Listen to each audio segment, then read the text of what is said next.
Goodness, my goodness, what a day for uh crime updates.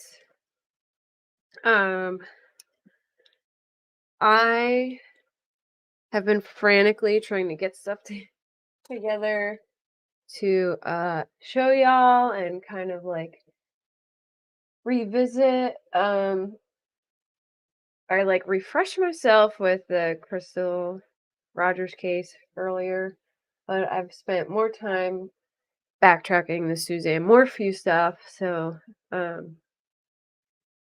bear with me if it's not as detailed on the Crystal Rogers stuff. But worst case, we can go back and do like a total deep dive. But trying to combat both of them on the same day is a little much. But hey, Nancy, Kay Bray, Sarah, Amanda, Tony. Oh my goodness. All right. So if you haven't heard, uh, Suzanne Morphew, hey, Pecan, her body was found today in, oh, thank you, Broomhill, and you're in store because the Morphew case just happens to be my like all-time favorite case that I've been like obsessed over. Anyone who knows me from back in the day knows that the Morphew case is my shit. Um, so okay, sounds good, Sarah. I know, I'm shocked. I still don't even know what to like make of it though, because I was not expecting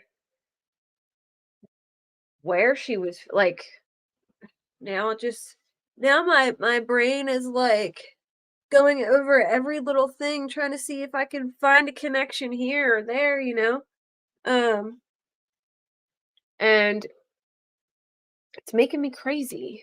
So I figured we can go a little bit back through the rest affidavit I have up. Um I wanted to see. So I remember the one girl that worked with Barry Morgan Gentile, but I can't remember the other guy's name. I think it was like Cody something. And I wanted to see if I wanted to see if there's a connection with any of them to Moffat. That's where she was found, Moffat, Colorado.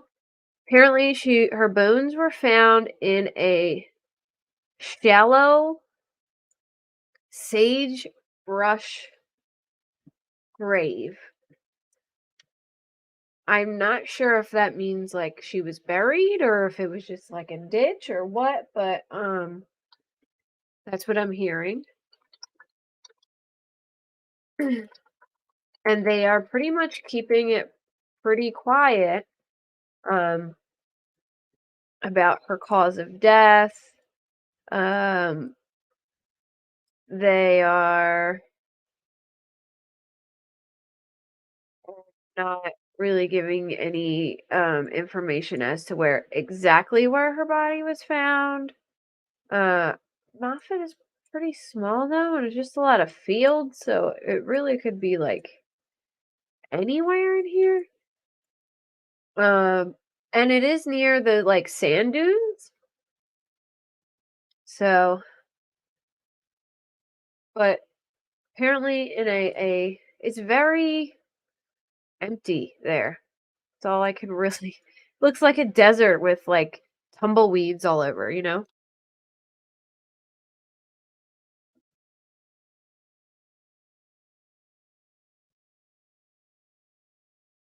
Okay, cool. Yeah, I'm gonna do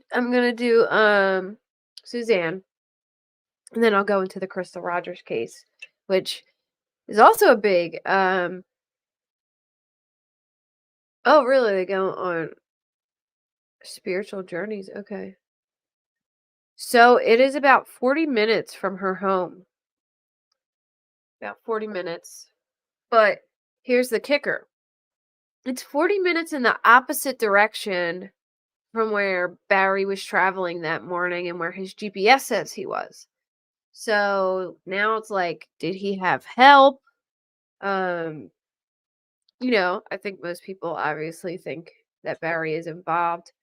I don't know. I mean, I now at first I thought there wasn't enough evidence at all to say that he if he was involved or not.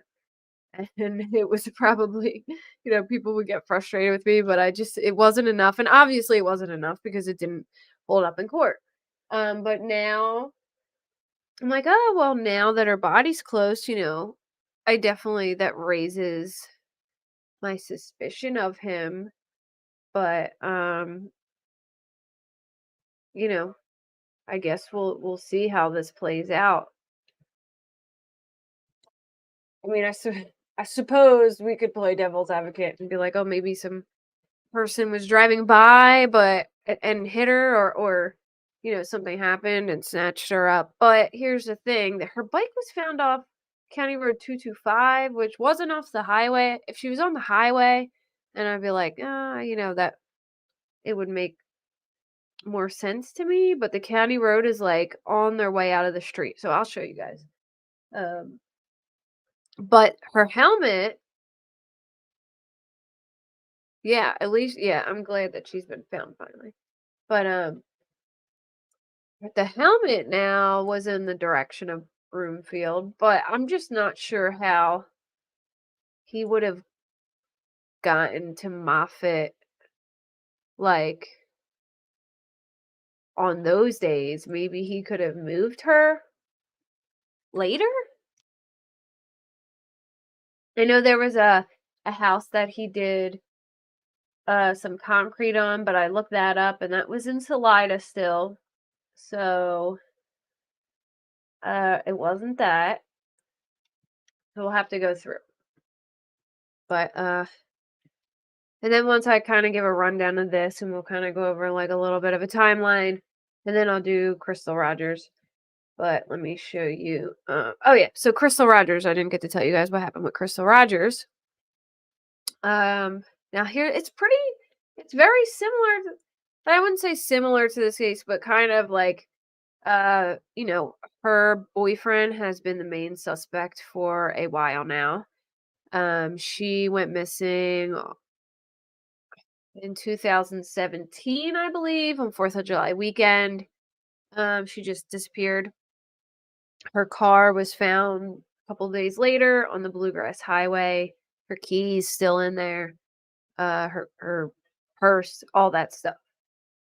Um, her boyfriend, who I believe she had a couple kids with, his brother was a cop, and he went to do an interview with the cops, and his brother called and intervened and stopped the interview. And then he was kind of listed as a main suspect from that point. And then Crystal's dad was like her number one, like, he was gonna find her. He was doing everything he can to find her. He was like, out there all the time looking for her. Well, 2 years after she went missing, he was killed. He was out hunting with his grandson, and he was shot as he was hunting.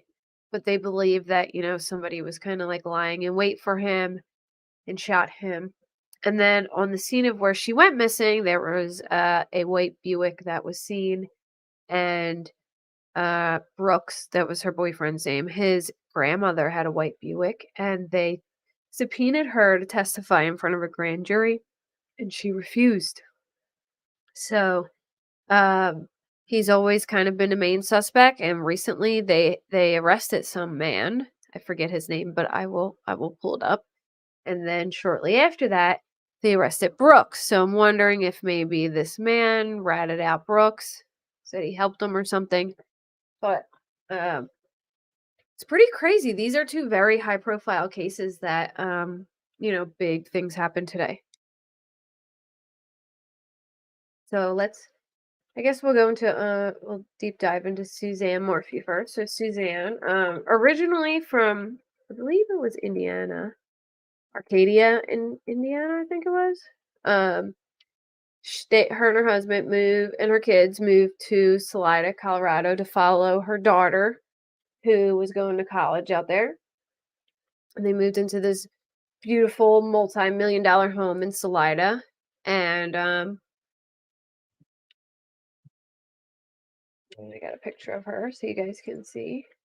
And on Mother's Day,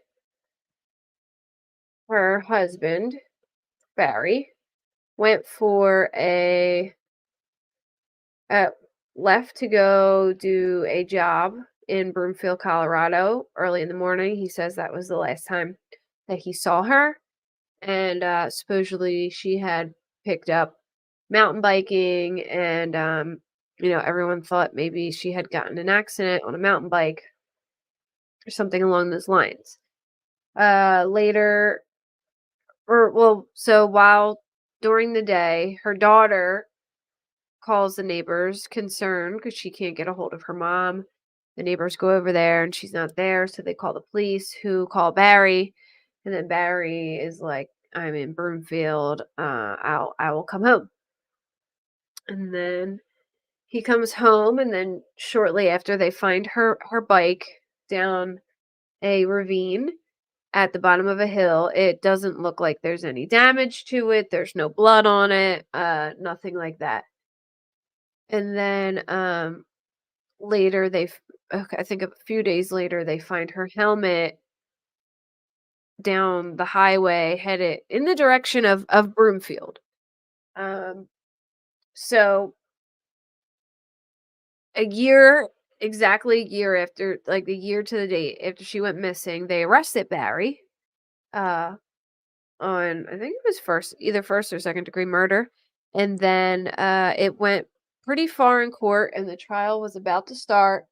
And right before the trial was about to start, it was dismissed because they didn't have enough evidence. So the case was dropped, and he was allowed to go free. And he filed a lawsuit against the county or whatever for uh, doing all that to him, like unfair trial and all that. So that's kind of like where we're at with it. But what kind of muddies the waters in this case is that as during an investigation, they find out that Suzanne had been, I would say, they moved here. Barry, he was an avid hunter. He was working his own business and working at another job, and a volunteer firefighter, so he wasn't home much. And now they had just moved to this new area, with little friends and stuff like that. So, uh, and they weren't getting along. And Suzanne struck up a a emotional affair with this guy named Jeff Libler, who she had um previously went to high school with, and dated in high school before she got with Barry. And then her and Barry, well, actually, sorry.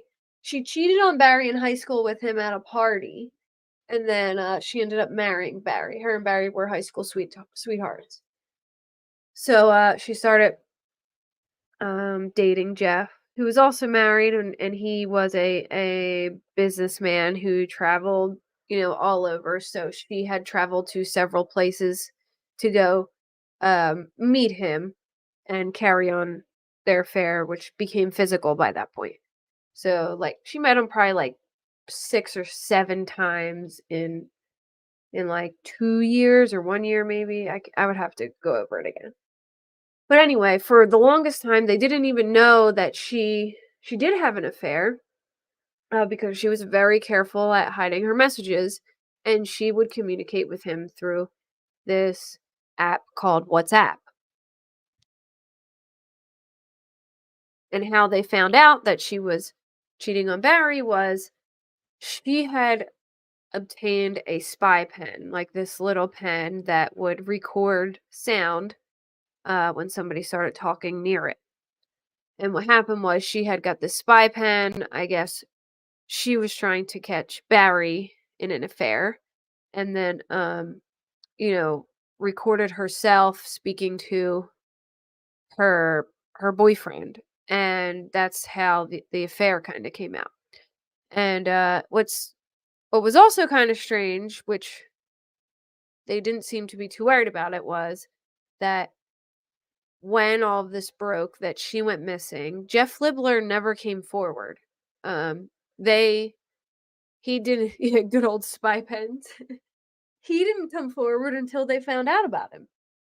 But apparently he had a solid alibi, so he was supposedly in his area, his cell phone pinged in his area, and he had bought something at a hardware store, something or other.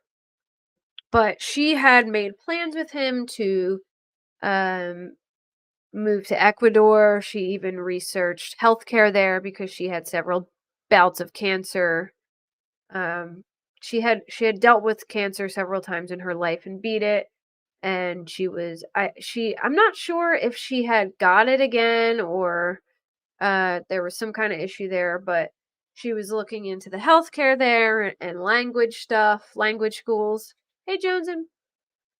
And she was looking into all of that in Ecuador. So a lot of people were like, could she have moved to Ecuador? Could she have left the country?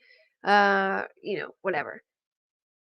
Then, a lot of people thought that. So I believe one of her last text messages was I believe it was the day before Mother's Day on the 9th. She was texting Jeff, and she sent him like a topless picture of her sunbathing. And then, I guess they would go talk on WhatsApp after, on Snapchat and WhatsApp. So a lot of people think Barry had come home that day and caught her, speaking with Jeff on the phone, and in a rage, killed her. And then disposed of her body that night. And then on the way to Broomfield, got rid of the bike and got rid of the helmet. And they're just, by the time it got to trial, there just wasn't enough evidence, and some of the evidence that seemed like it was pretty solid wasn't exactly solid. And it just kind of fell apart. And luckily they are I think it was dismissed without prejudice. So when they are able to find her body and continue on with the case, they can take him back to court and charge him, as long as uh they have enough evidence. So I'm curious to see how this will pan out, because now the location of the body is in like an opposite direction of where he was. So we will see. So I have a couple of things mapped out, so I will show you um something so we can do some map. So this right here is their home.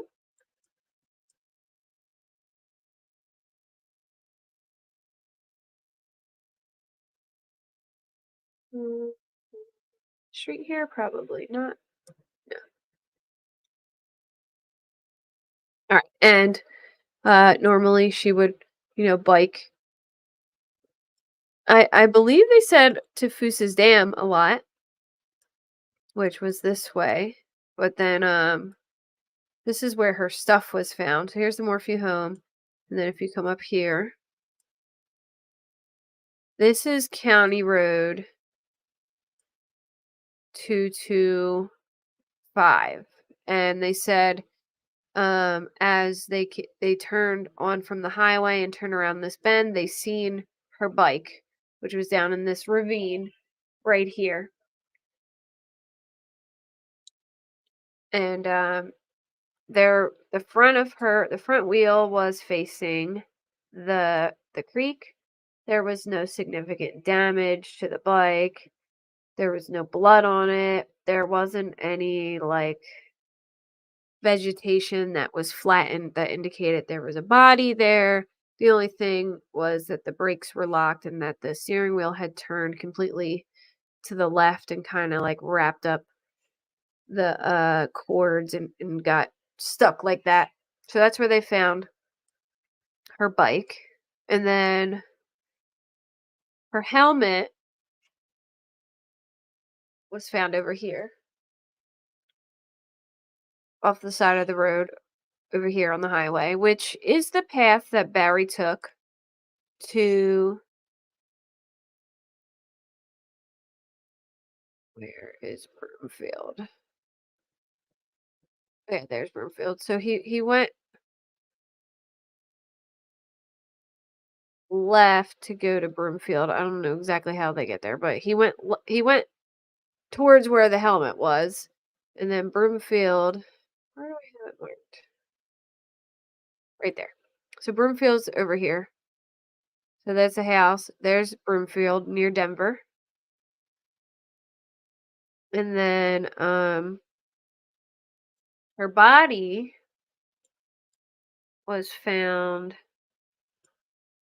down here in Moffett, which is this little itty bitty town here that's pretty like empty. There's a school there, but it's all a lot of fields, couple houses. And apparently her body was found in a shallow grave in a sagebrush field. I don't know the exact coordinates. They are not putting that out there, but um yeah, they were searching for like a 16-year-old thing, I think, when they found her. So they weren't looking for Suzanne. They just happened to come across her body um while they were searching for her. And it's right near like those sand dunes, that like Sand Dune National Park. I think it's over here somewhere. I think the ones where Chris Watts and Nicole Kessinger like, took the pictures at. Maybe it's over here.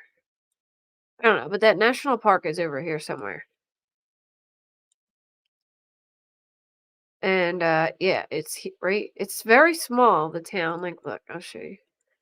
When I do that, it'll map out. That's how small it is. I mean, it's not that big.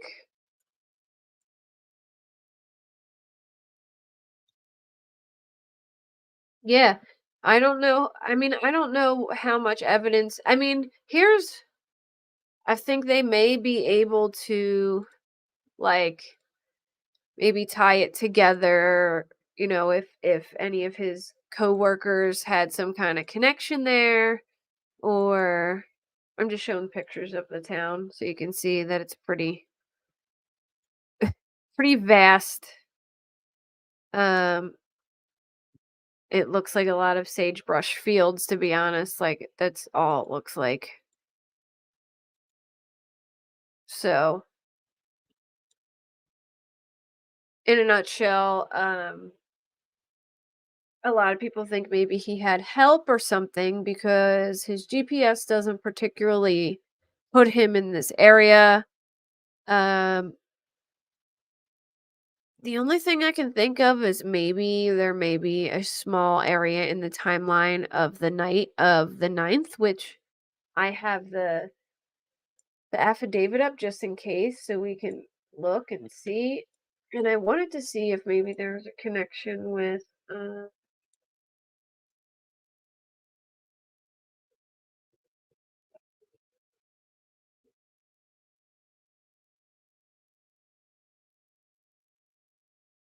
right.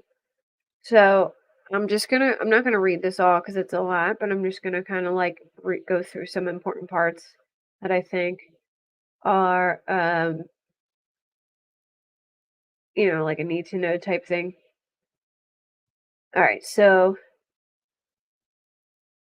they moved from Indiana to Colorado in 2018. Within months of moving to the area, she had sent a message to Jeff Libler, who was her boyfriend, said, "Howdy, stranger."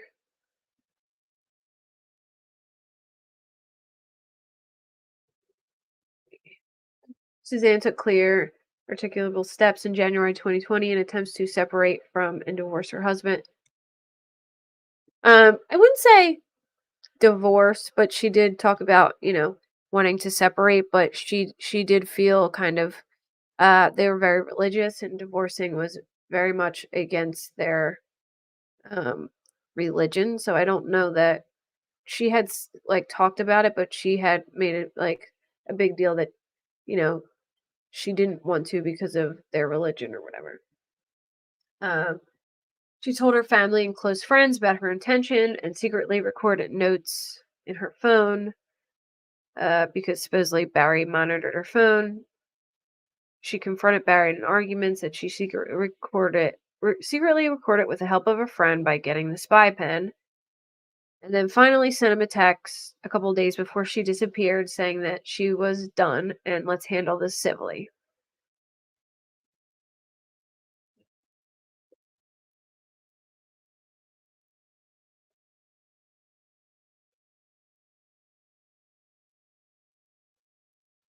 Right. So within a month or so of their moving there, she sent a Facebook message to Jeff Libler saying, "Howdy, stranger." Suzanne and Libler, who resides in Michigan, began communicating regularly through 2018 and eventually began meeting with each other in 2019. Suzanne traveled to meet him in New Orleans, Indianapolis, Dallas, Michigan, and Florida, where they eventually had consensual sex. By September 2019, Barry took clear steps to determine if Suzanne was having an affair. Um, In January 2019, Barry took Suzanne's phone from her when they were at a resort in Mexico while she was talking to Libler, but he was unable to determine Libler's identity.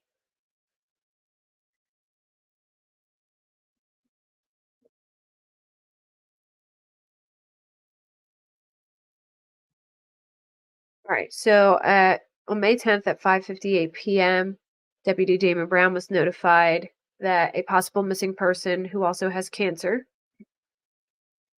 Dispatch further informed the missing person was named Suzanne Morphew and that her husband Barry was driving back from Denver and did not have cell service.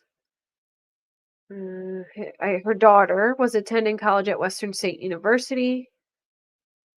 She was the one who contacted the police and said that she did not reside at the residence. She explained to Martin that she was concerned because she could not reach Suzanne by telephone or text. She asked Martin to go to the resident. Martin Ritter is the neighbor, I believe. She asked Martin to go to the residence and check on Suzanne. Martin's wife, Jeanne Ritter, proceeded to the residence but could not locate Suzanne, so they contacted Barry via telephone. He further stated that Barry told him that he also could not reach Suzanne. Martin told Barry that he did not locate Suzanne at the residence, nor could he locate her after searching the immediate area, and Barry told Martin to call 911 and that he was on his way home from Denver. So, Barry said the last time he saw his wife was at 5 a.m. that morning on May 10th. He got up to leave for Denver for a landscaping job. Suzanne was still sleeping and Barry did not speak with her. Barry advised Deputy Brown that Suzanne had recently gained an interest in mountain biking and began mountain biking on a regular daily basis, and advised that when she would bike, she would wear a turquoise in color bicycle helmet and a windbreaker jacket. He described she also had an iPhone, which she would take with her when biking, and added that Suzanne was going through cancer treatments and provided Deputy Brown with her phone number. Um, when he around 7:31 p.m. he turned the corner around County Road 225 and US Highway 50 and looking along the steep incline at the shoulder of CR 225 for the bicycle. He turned the corner, he saw a blue mountain bike down the ravine at the bottom of the hill with the front tire pointed downwards towards the creek. Basically, it was really not damaged. Like, it didn't look like it got hit by a car. It looked like it had been, thrown from there, like what they had observed. Um,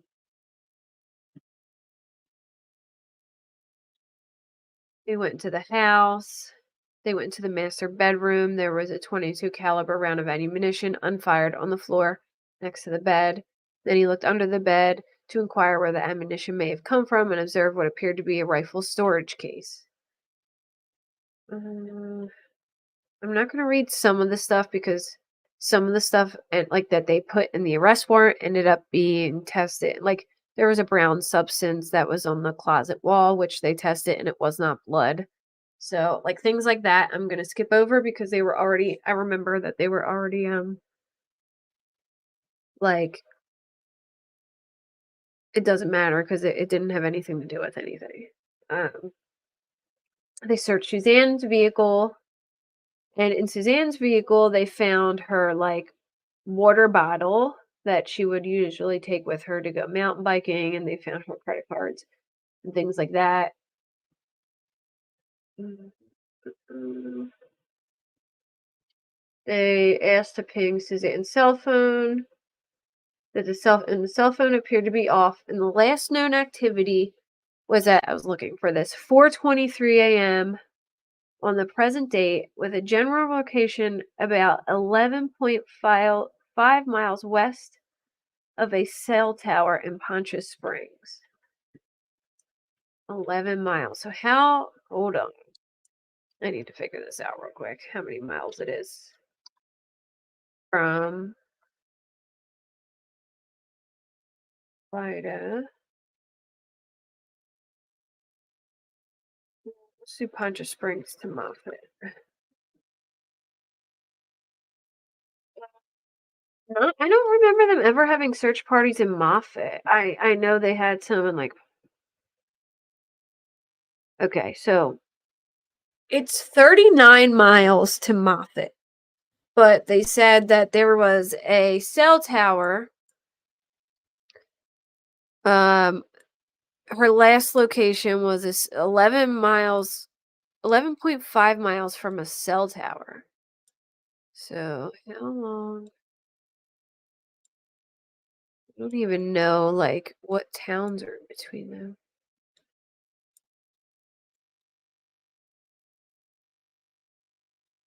Easton.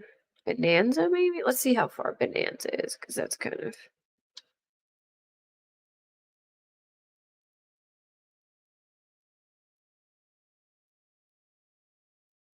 Like, what would this area be?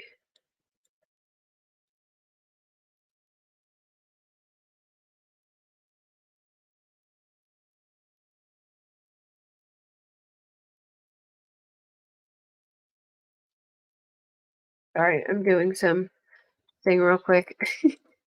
I just want to see, like, roughly. That's even further. Here. So 11 miles isn't that far from their house.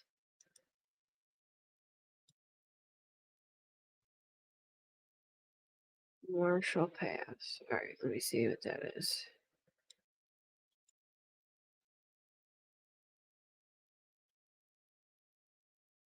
All right, so that's about 13 miles. So that's not that far towards there. Okay, I was just seeing. So, like, let me go back to Google Earth so I can show you guys. Like, all right, their house is up here. 11 miles would be like here. Like, not far at all. It said Marshall Pass, somewhere where Marshall Pass is, but somewhere up here. It wouldn't be that far. I heard they're not doing a press conference.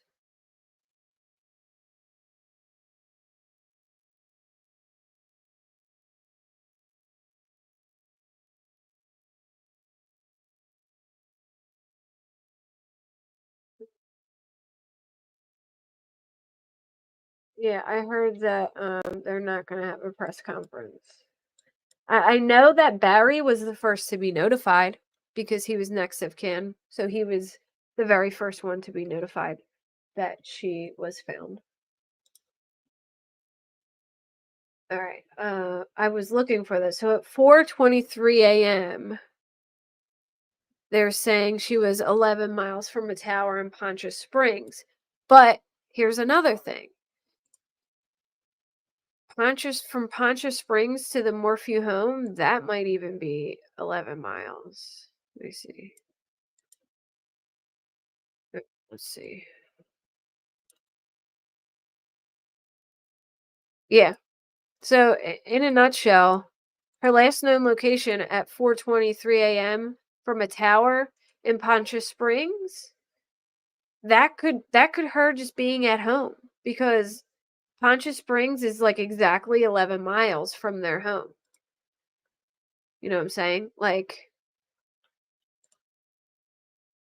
I'm gonna tell you right now. All right. So, from Puma Path to Poncha Springs, it is 9.5 miles. And Poncha Springs is, a little bit larger than this one area. So their house would be pretty much around 11 miles from Poncha Springs. So at 4:23 a.m., she may have been at home. Like that 11 miles could have been, you know, her home and not somewhere else. So we have to keep that in mind that 4:23 could be a whole nothing burger because it's 11 miles from Poncha Springs, not 11 miles from her home. And her home is exactly 11 miles from there. So, but 11 miles from Poncha Springs really isn't anywhere near Moffat either. So, anyway,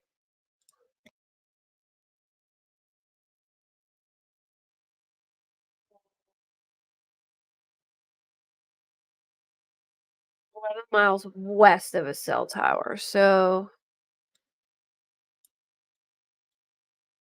Poncha Springs is east of her house. So, yeah, that would probably be home then. Because if I'm looking at the map right, Poncha Springs would be east of her home. So if she was 11 miles west of a cell tower from Poncha Springs, she was probably at Puma Path. Because if she was at um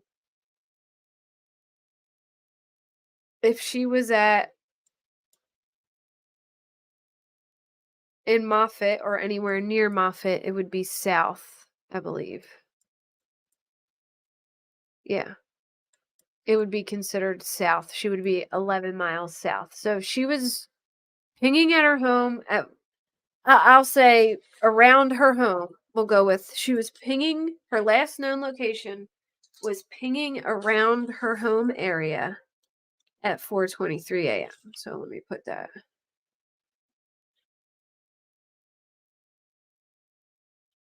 Okay, writing that down so I have that.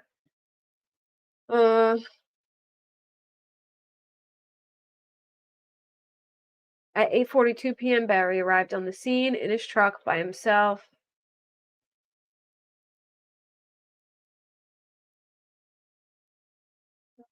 Contacted somebody, and they reported that Suzanne and Barry argue frequently. That he was the one who introduced to Suzanne to mountain biking about a month ago. He described her mountain biking skills as intermediate level. He's talking about who introduced her to mountain biking. Couldn't have been Jeff because they didn't know about Jeff yet. So it was a guy who introduced.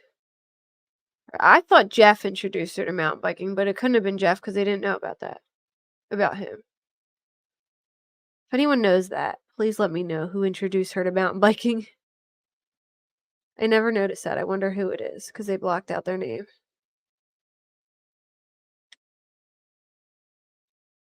Maybe the neighbor?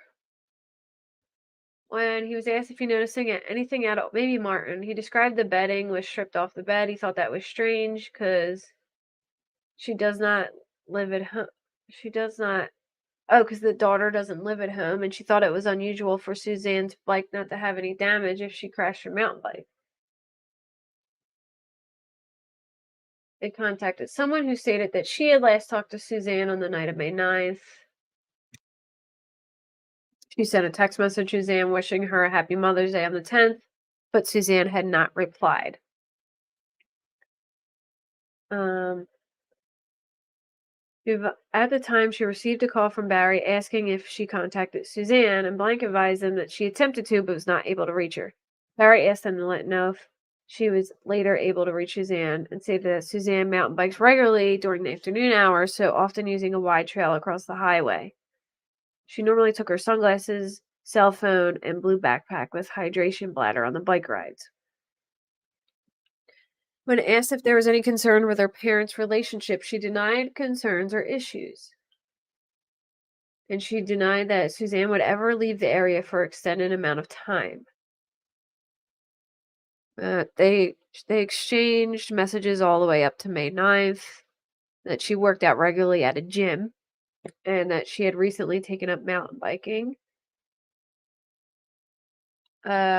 The other daughter denied any marital issues between her parents and describing their marriage as loving.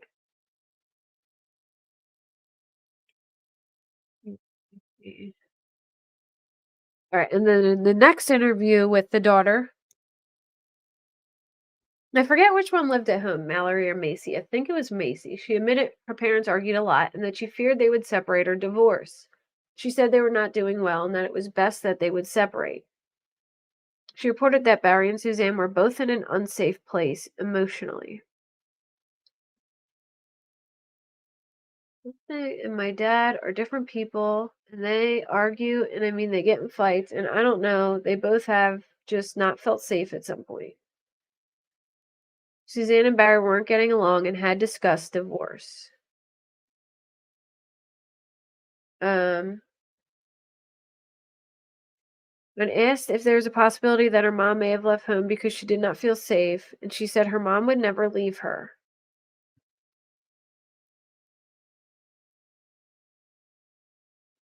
So Barry said he left his residence at approximately 5 a.m. on May 10th, on Mother's Day, to go to Broomfield for a construction job. He did not speak to his wife Suzanne in the morning because she was asleep. He stated his daughters were to return to their home on the 10th from a camping trip. Barry said that he texted his wife to wish her happy Mother's Day and did not get a response, possibly due to cell service at their residence. Which is true. Even the the cops had bad service, which they said on the body cam, so the service was not good there. Barry said that he tried to text her later that morning again with no response. Barry reached his daughters via text messages, and they also stated they could not reach their mother. All right, sorry, I'm going to pull my thing over so I can read chat. I'm going to put it on my other screen because I haven't been able to read it in a minute. I doubt that he was in the room with them. Like, I feel like they would have separated them.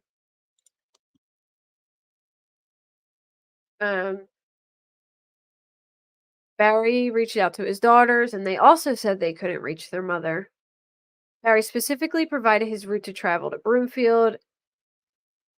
He turned west on Highway 50. He explained that his wife's plan for May 10th was to clean the house and get the spare bedrooms ready for their two daughters to come back, with the possibility of a friend to visit. Barry said that his wife rides her mountain bike every day. He said that Suzanne was diagnosed with cancer twice in her life, and she beat it. Barry said that he owned firearms, and all the firearms and ammunition are stored in a locked gun safe in the garage. It should be noted that on May 11th, while law enforcement searched the Morphew residence, two firearms were located at the residence that were not inside a gun safe. A high-powered rifle was located in a closet on the ground floor in the closet. The rifle appeared to be spray painted with a camouflage pattern, and your affiant could not locate a serial number. A Benelli 12-gauge shotgun was found lying against the wall in the garage.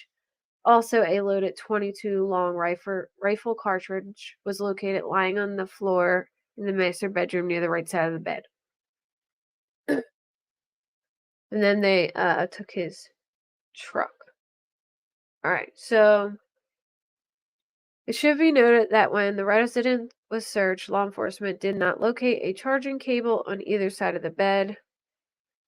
Bowery's phone entered airplane mode at 4:32 a.m., and he altered numerous prior accounts to law enforcement to match phone and truck evidence when speaking to FBI agents in April 2021.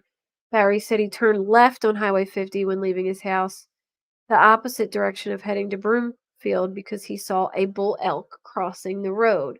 Barry eventually pointed to an area on Google Map that indicated he turned his truck around at an exit in Garfield, Colorado, about 5 miles in the opposite direction of his trip. So, I think it is important to note that this airplane mode was like a huge thing during court. Now, they were saying that Barry intentionally put his phone in airplane mode, but it did come out that um, he necessarily didn't. It doesn't necessarily mean he put it in airplane mode. If his phone lost service, which was common around that area because the police most definitely lost service, like they talk about it on the body cam footage, his phone would read the same as if it was put into airplane mode. So they couldn't really tell on the report if he had purposely done it or if he just had lost service. So I think that's important to note here because how they present it in the affidavit is that he purposely put it in airplane mode, but there isn't really anything to prove that. He could have just lost service at 4:23 a.m. So, yeah, keep that in mind because they definitely like that came out later. So, like I said, he could have just lost service and then it would read as that. Yeah, exactly. Like in the report, it comes up as just lost service, but they were assuming that it was in airplane mode, but there's no way to tell. Suzanne's helmet was discovered off the south side of Highway 50, west of County Road 225 entrance that leads to the Puma Path residence, which I showed you guys. You can see it. See where it says Morphew Home with that yellow thing? It's up in the left over there. It says helmet found.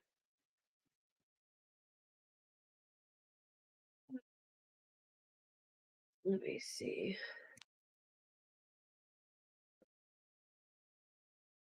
The Bobcat was a big thing. They checked the Bobcat, and the skid steer was a flatbed trailer. The trailer was in its tilt position. The trailer had some loose gravel and dirt on it. The trailer did not have a jack on it, and the tongue of the trailer was lying on the ground. The skid steer was parked to the left side near the trailer tongue. The items were positioned such that the skid steer bucket appeared to have been used to unhitch the trailer from a vehicle, most likely Barry's truck, and set the trailer on the ground. Keep in mind he probably used that like every day because he was a landscaping company. So the skid steer bucket had been recently replaced, so there was no wear on it. It also noted several larger bolts and nuts were lying in the skid steer bucket on the front end of the trailer bed. They talk about getting the helmet. The interior of his truck was cluttered with several personal items. The interior dash was dusty and dirty. And they searched her Range Rover, which, they found her biking stuff. Like, yeah. Oh, yeah. Everyone had bad service over there. There were several people who openly admit that they have terrible service around the home. So that could definitely, you know, you have to be like objective. So they found a tranquilizer dart cap on May 19th. A plastic needle cover was located in the dryer drum. This was collected by the CCSO along with additional items and swab from different areas. The needle cover the needle cover was recovered with sheets that were inside the dryer.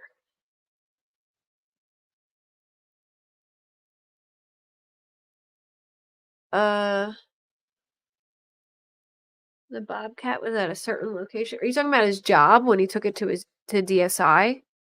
DSI is in Maysville, which is still not close at all to uh Moffat. Um I don't I don't think I forget if they found her phone or not. I don't think so. Um they talked to Sheila.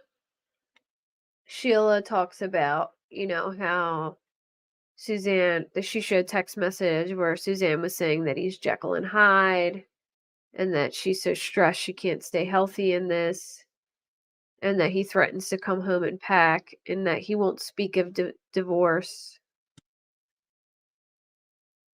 Melinda's her sister. They interviewed her. She told police that things were getting tense between her and her husband, between Suzanne and Barry. She advised that Suzanne told her that she had come to realize what a narcissist her husband Barry was and that she had come to terms with his narcissistic ways. She described Barry as one who lives a double life, a liar, an adulterer, a bully, and one that has to have control, cunning, fools people a lot, loves money, and treats his wife and daughters as trophies.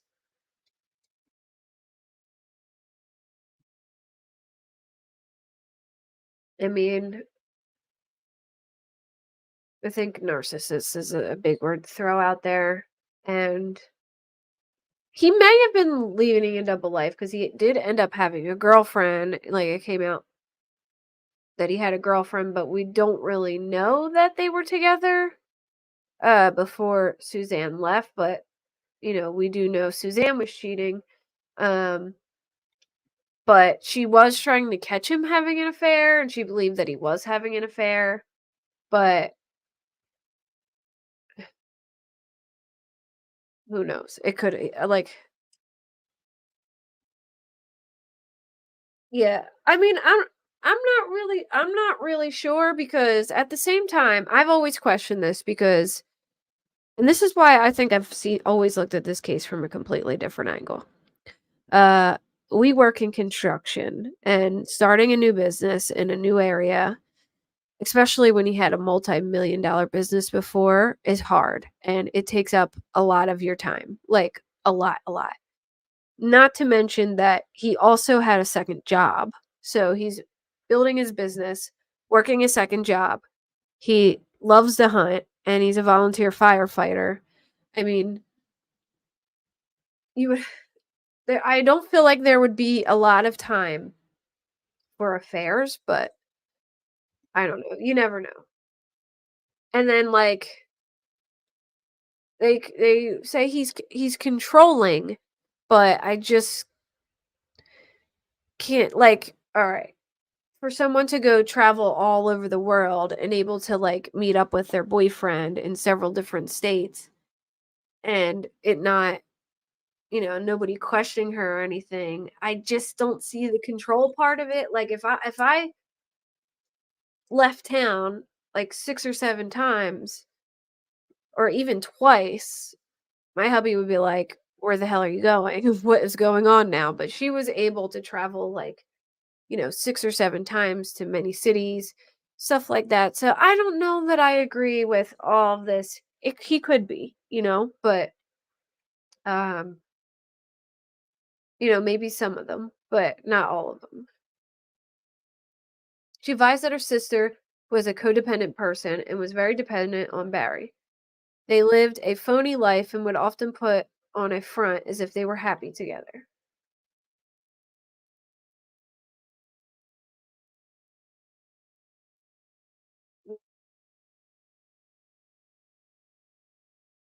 Right. So this is a text, I guess she sent her. It's hard dealing with the harsh abrasiveness and having to show respect. He also been abusive emotionally and physically. There's so much. I went through a period of acceptance and I feel more angry now. Anger at what I've allowed.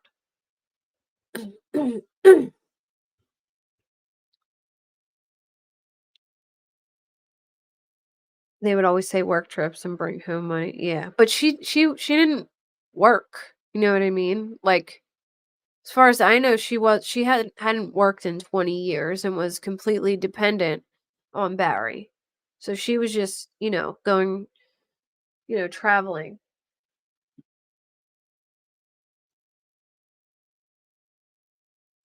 Uh, she described years of Suzanne being a submissive housewife to Barry in Indiana, allowing him to control their finances, and Suzanne's longtime suspicions about Barry having affairs.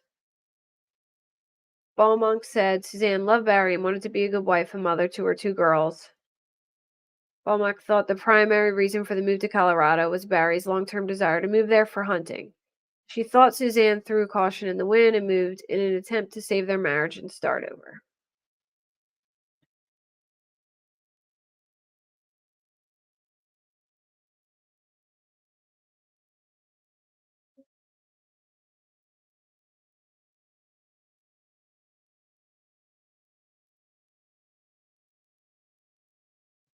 I'm going to see if I can find anything important.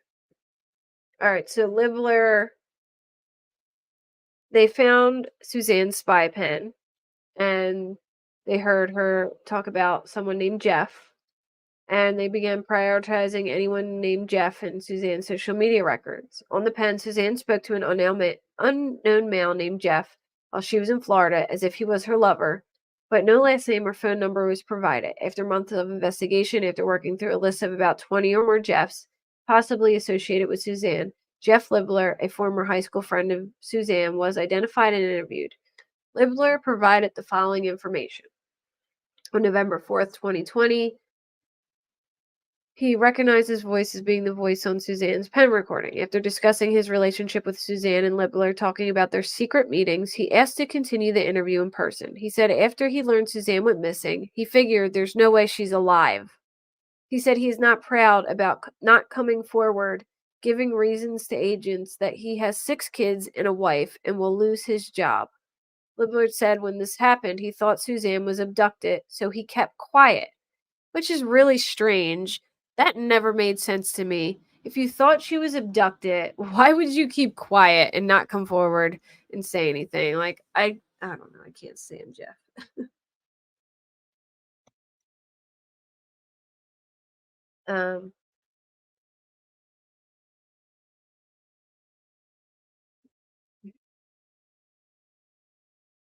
it's just weird to me that he like Jeff. You're talking to this woman for 2 years, saying you're gonna run off with her and you love her, and then she goes missing, and you don't like, you find out she goes missing and you don't even try and text her and be like, "Hey, Suzanne, are you okay? Like, where are you? What is going on?" She didn't even try. He didn't even try. You know what I mean? I just thought that was insane. Uh, he said oh yeah, he's not proud about coming. He kept quiet. He stated time went by and he did not want the girls to find out. He does not think Barry knew about him and Suzanne or what set him off, other than the fact that the guy could be easily set off by anything. I'm sure you guys know that. Libler said he did not feel like he had anything to add and did not want to hurt anybody. On November 13th, they interviewed Libler in Ann Arbor, Michigan. Libler said after Suzanne's first message of howdy stranger to him in 2018, they began talking on the phone. Libler said he was nervous to talk to agents and what he did was disgraceful. Absolutely. It was absolutely disgraceful. In the summer after Libler's first year of college in Indiana, he attended a party with some friends at Suzanne's house. Barry and Suzanne were a couple, but Barry was not at the party. Libler said he and Suzanne kind of hooked up, not really, at the party. Libler played golf and almost daily at the time, and Barry worked on the golf course. Barry found out about Libler and Suzanne hooking up at the party. Upon seeing Libler on the golf course, Barry jumped off the tractor and he was ready to beat me down. "You're gonna lose your job, you're gonna lose everything," Libler told Barry. Libler talked him out of it, and that was the last interaction Libler had with Barry. Libler said he did not talk to Suzanne until 2018 following that night in Indiana. He explained, I tell her I carried a torch for her all the time. Libler and Suzanne used FaceTime to communicate in 2018, though Libler's daughter saw one of their communications in late 2018, and Libler told Suzanne they had to stop. They did not speak until around Christmas 2018 because Libler deleted Facebook, Instagram, and all messaging between him and Suzanne. Around Christmas 2018, Suzanne found Libler's LinkedIn account and sent a message with the words to the effect of, I'm worried sick about you. Are you okay? Libler responded to the message and they began talking again, first in a platonic way about their relationship progressed again. Libler said they communicated through FaceTime but did not physically see each other until 2018. Yeah, right? Can you believe Jeff's wife finding out that? Yeah, Libler had 6 children. Like, that's crazy to me. Um, They communicated regularly from late 2018 to May 9th, 2020, and she provided him with numerous reasons why she wanted to leave Barry. Between February 19 and February 2020, Libler and Suzanne met each other in New Orleans, Florida, Indianapolis, Michigan, Dallas, and again in Florida. During the last 5 trips, they stayed in hotels, talked and shared meals, and had consensual sex. Libler has not traveled to Colorado to see Suzanne, partly because Suzanne said Barry has surveillance cameras all around the house. Libler stated, here's what she told me about her relationship with Barry. Not good, lots of fights, very argumentative. Felt like it was horrible for her health mentally. And then he asked Suzanne if she was afraid Barry would hurt her, and she answered he would never cross that line. Libler took that to mean something, or she said he would never cross that line, he's learned. Libler took that to mean something happened physically one time to Suzanne, whether Barry shoved her or hit her. Uh, Suzanne first told him she loved him in 2018. They discussed that they were soulmates and meant for each other. They exchanged words of love to each other. Libler explains they were soulmates because of their approaches to the world and to people. Libler said Suzanne treated people well, not simply for social stair climbing or status benefits. Libler was striving to be that type of person. He stated he was not a good person, though. He was horrible for having this relationship with Suzanne. I don't feel that way about the daughters. I don't think they like the attention at all. I think they did it to help their dad and make him look like help his image. I don't think they love the attention. I think they were just regular young girls who dressed like, you know, young girls who wanted to look cute. I think people like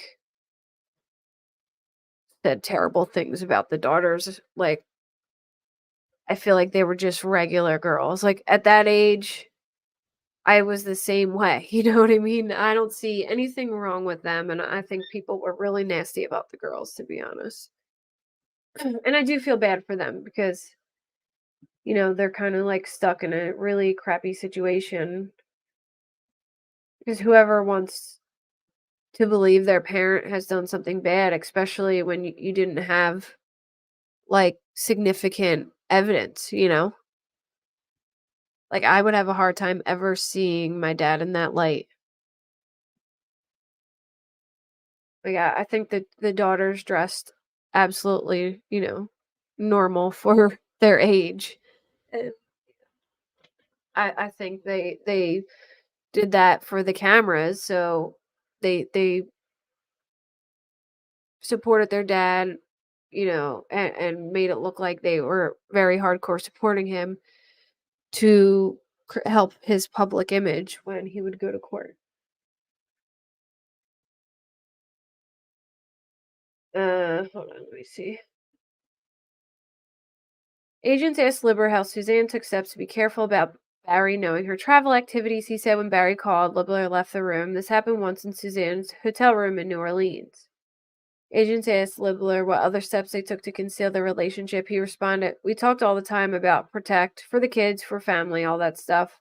She knew when Libler was going to be working in his car and never initiated conversation with a phone call or a text. They communicated through his LinkedIn account in 2019 to determine if they could FaceTime. Libler had a corporate LinkedIn account and he created a second account to communicate with Suzanne. They stopped talking on the phone in December 2019. Libler deleted his second LinkedIn account after Suzanne disappeared when he thought she was abducted. Libler said, I didn't want her legacy to be she had an affair with this guy. Yeah, right. You didn't want to get caught, Libler. Let's be serious. Yeah, they haven't done a lot. They only have done ones with their dad, like I said, to help their dad. But I think they gave a damn. I just, what are you supposed to do in that situation? It's your dad and your mom and they had no really proof of either. I'm not going to stop supporting my dad if there's not enough evidence against him. Like unless I have something, very serious, I'm not going to stop supporting my dad. And to them their dad is a regular guy they've known all their life, not a murderer. You know what I'm saying? Like, I don't think they wanted the attention. I think they did give a damn, but I think they didn't do all the media stuff because they didn't want the attention. Or maybe they're scared, yeah. Yeah, same. You also have to take into account now, I'm not like trying to say anything bad about um Suzanne in any way. Like I don't know what was going through her mind or whatever, and nobody deserves to die no matter whatever the situation. But like, who knows how they're looking at it? They may have thought their mom ran off, like there was or she, betrayed them in some kind of way and they didn't know she was dead until now. You know what I mean? Yeah, they were very close with their dad to begin with, and it sounded like they fought with their mom a lot, and then,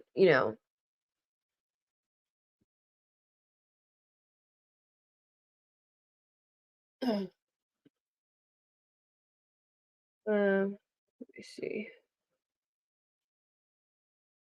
I mean, I don't know. I feel like in any situation, like it's never, it's either you're way too happy or you're not doing enough or you know what I mean? Yeah, that's what I'm saying. Like, I'm not trying to dog Suzanne at all, but like, you come to find out that your mom was ready, like discussing, leaving them for a man and running off to Ecuador.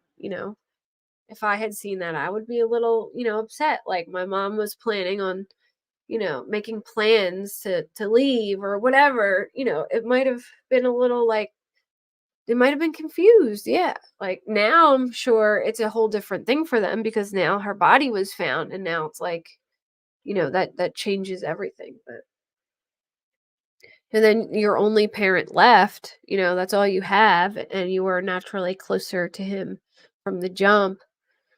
I don't know. I don't see them in a wrong light. I feel like in every situation or case, every family member gets you know, looked at with a fine tooth comb and like, God forbid you smile or look happy for once or whatever. Like no thing you do is right. They only really showed them like walking in and out the court though. I don't think they were walking around looking like that, but we can agree to disagree. Um, where was I? All right, so she said he watches everything I do, and I'm afraid he's gonna find out. So they stopped talking on the phone. She started handing her phone over to him and told him, "Do whatever you want. Go through it." Like Suzanne was telling Barry to go through it. Libler knew Suzanne had discussions with the daughter in March or April, about separating from Barry and getting a divorce. Suzanne told Barry, "I just want peace," explaining she wanted it to be peaceful for the girls. But they wanted to wait until the Macy, I think, graduated.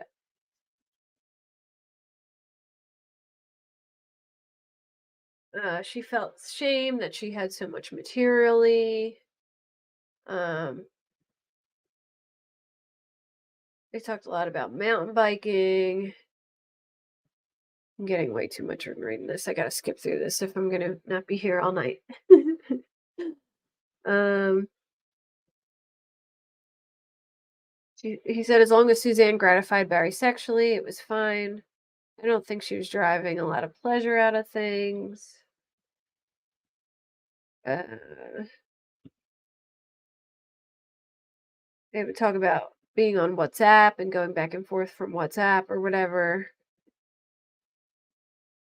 Libler's message Suzanne at 2:46. Hey, your weather looks great. Okay, so she sent a picture to him on May 9th at 2:03 p.m. And then he sent her a message at 2:46. Hey, your weather looks great. And then she never answered that message or subsequent messages by Libler wishing her a happy Mother's Day on the 10th. So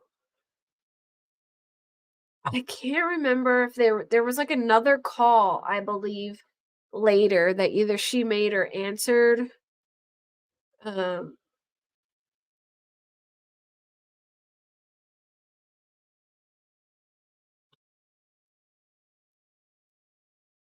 there was a call that was, but it like what either she made a call or someone called her and it was answered for a couple seconds, if I remember correctly. Hey, Princess Megan Elsa. But it was later in the night around like 9 o'clock. I'll have to find it exactly, but there was a call that the defense argued, and it was later in the night, and that she had answered it, and it was a couple seconds, and then she hung up. So they're not sure if she talked or whatever, but I do remember that. I do. Go ahead, Jeanette. I do. I follow her sometimes. I followed her with the what's it called, the Valo, the Valo case. Yeah, the bathing suit text. Yeah. This one's just about his bank accounts, email accounts, her schedule. He said on Saturday, May 9th, he worked with Morgan Gentile on a job site in Salida. So this is, the day before Mother's Day. The task was to complete a rock beach on the property. I wonder if that was the concrete one they were talking about, because that one was in Salida. After this job, Barry communicated with Suzanne through text message. They talked about hiking, and she later requested him to purchase hot tub chemicals and stated his last message was between 11 a.m. and noon. Barry stated around 2:26 p.m. he texted Suzanne that he was done and was headed home. He stated he took steaks out to cook on the grill. They had a good night, like one of the best nights they hadn't had in a while. That they had sex. It was around or after 8 p.m. and that he and Suzanne never left the residence after that. Cassidy, was that the kid's name? Cassidy? Yeah, Moffat. It was, they said in Moffat in a sage field in a shallow grave.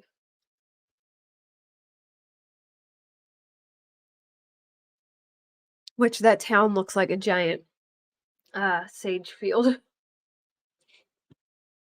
Like that's like what the entire town looks like. All right, so his alarm went off at 4:30. He was still sleeping. She was snoring. He showered and left the house at 5. He traveled on Highway 50. He traveled Highway 285 to East 470 north to I-76 and then US 36. He stated he went directly to the Holiday Inn and checked in. What was Cassidy's last name? I know Morgan Gentile.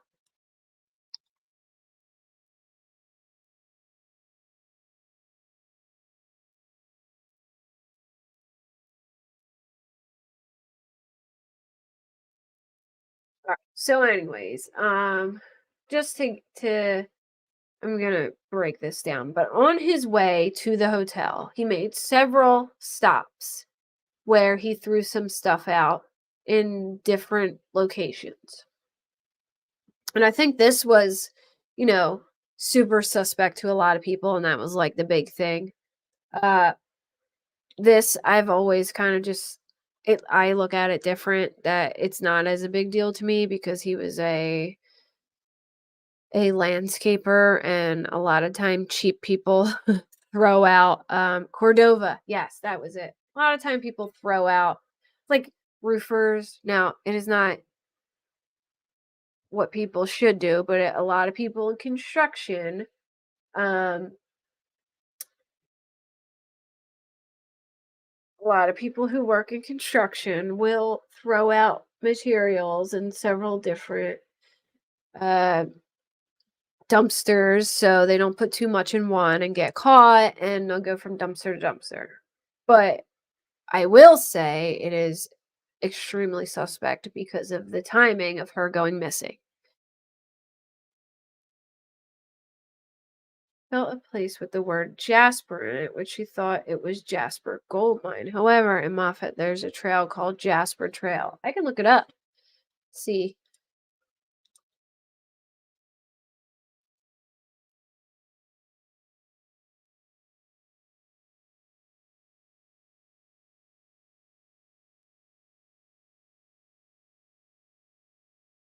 I don't know if that's really in. That's in Prestone. Like, that's kind of far from Moffat, I think. Let me see.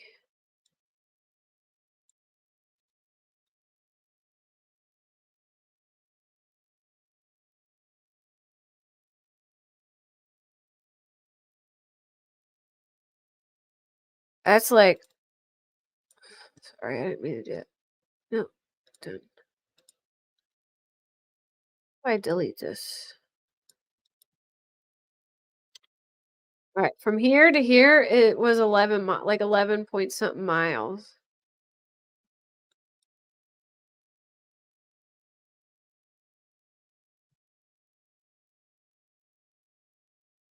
Or maybe even a little further.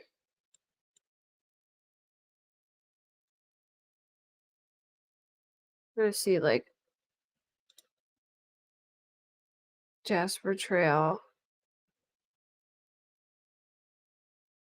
Colorado. Doesn't say, like.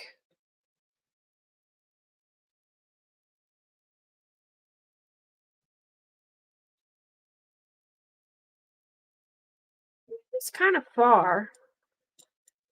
Unless there's.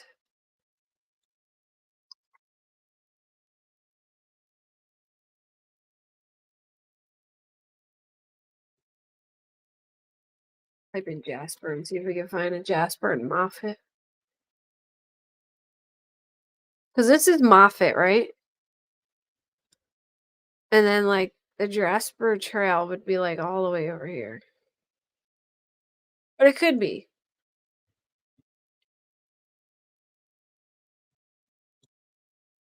Alright, so back to what I was saying. He was on his way to this hotel, Garfield Avenue. Alright, let me see. He was on his way to this hotel and he stopped and threw out several things. But here's the thing. He didn't recover any of the stuff from the dumpsters. Or, well, he said he turned around in Garfield when he saw that elk or whatever. Yeah, they're only showing the Garfield up here, which is where he says he turned around before heading to or headed to Broomfield.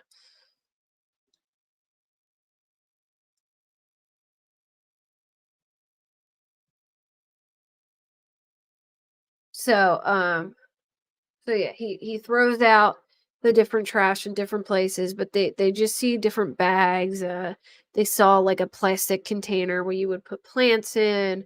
Um, he throws the things out in different areas, and then he goes to this hotel, and then Jeff Puckett takes over the hotel after him because they stay up there to finish the job, and it smells like chlorine. But then the manager of the hotel says it's by the pool, and usually that room smells like chlorine naturally. So, um, I'm trying to find though his GPS. Like that's like I know I had a whole page with all his GPS stuff. Telematics. Here we go.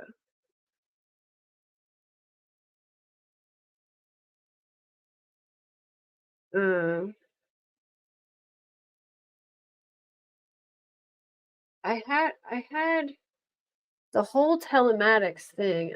I'm gonna have to go on my laptop and find it because I don't think I have it anywhere.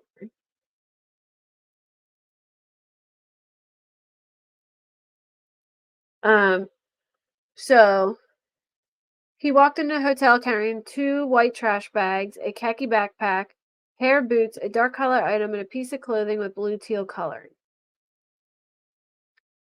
Um, he threw something out. First National Bank. He had unknown items in his hand and placed them in two separate trash cans. He exited the truck and walked to a trash can while he had an unknown smaller object in his left hand and possibly in his right hand. He placed something in the can, sent his right arm downward into the can, and walked back to the driver, opened the driver's door. Then he went to the men's warehouse, and the driver and passenger doors of the F-350 were open and closed at least 7 times in the parking lot. And then he was at the Holiday Inn.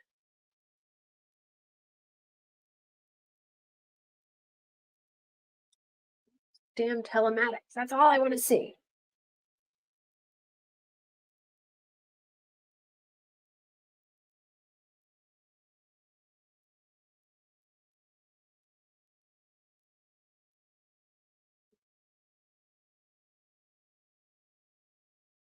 A device for Barry.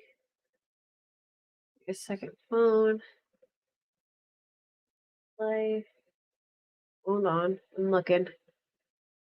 I had a list of all the telematics. Oh, Cassidy Cordova, Jeff Puckett. All right. I just want to see if they have any relation to Fort Morgan, Salida, Colorado Springs, Orchard, Villa Grove, Poncha Springs. Write these down. I know Colorado Springs isn't very close to there. I don't know about Villa Grove or Orchard.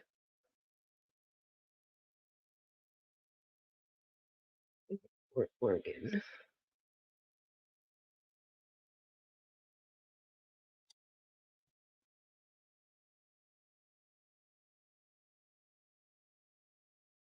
So I know, remember there was that weird like phone call where he was talking to, I think it was Cassidy. I don't remember like what was talked about in the phone call, but it was like a strange phone call they had, and now I can't put my finger on what it was said. But does anyone remember that recording? I think AK played it. I'll have to go back and find that. 30. All right, let's see. Deep back.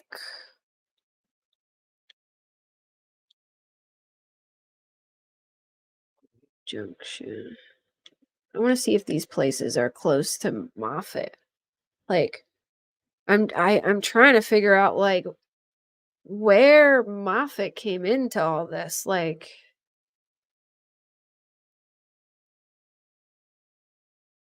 okay, it's such like why choose there? You know what I mean? I can't figured out. There's a Garfield Ave at the intersection of 107 Moffett Way. Can't tell if it's a city field. All right, let me see. 107 Moffett Way.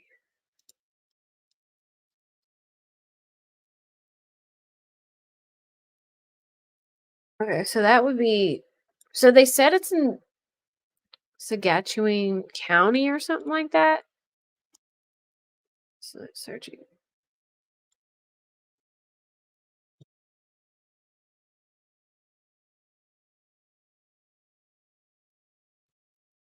Let's keep saying what? I gotta redo it because it's saying that it's not picking it up.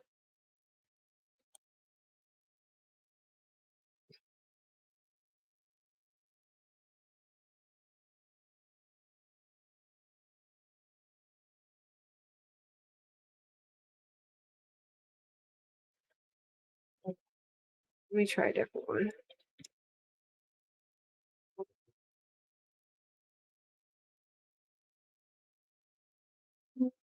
I don't even know what sage looks like. All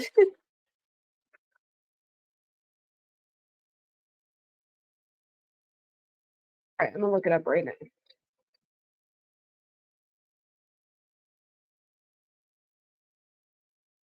7 Moffett Way.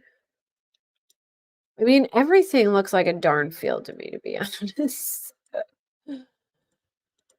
Would you say it was a Garfield Ave in Moffett Way?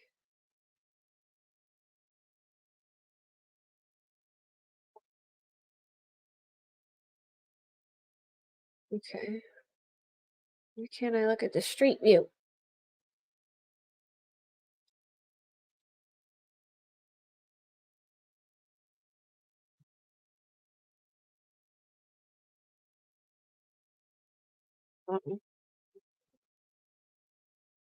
Try it on what's it called again?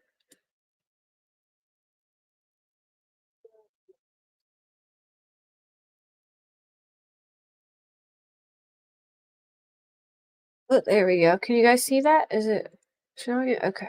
Here we go.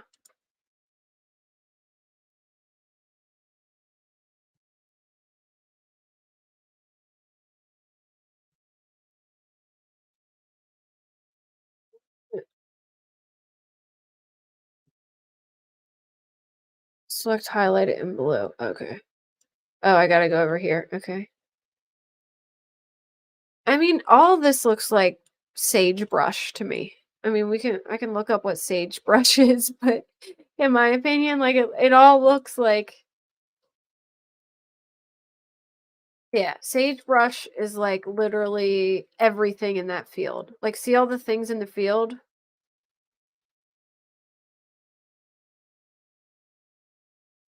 Uh they they haven't announced like what the cause of death was or anything like that.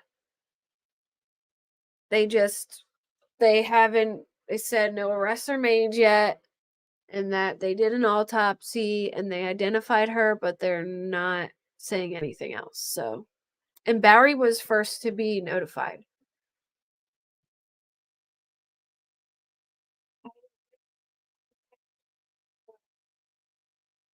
You know who I didn't check yet? Jeff. Did Jeff Puckett die?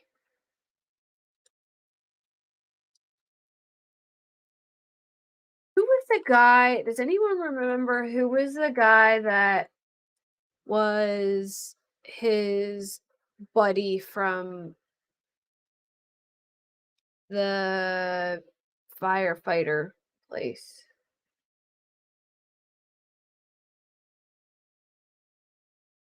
He was like the his firefighter buddy. Or I think he might have like went hunting with him, and they were both volunteer firefighters.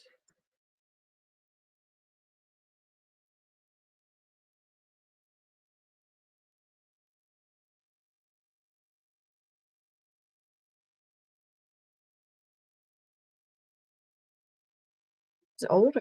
Okay. No, he was older.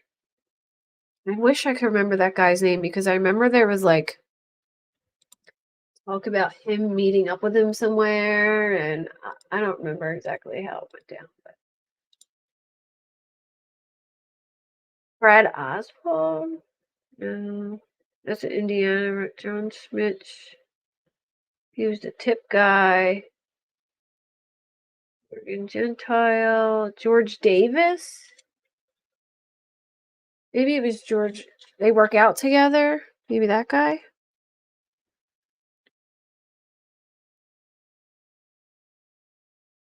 There's the guy that they talked about. Andrew. No, not the Mormons. Nope.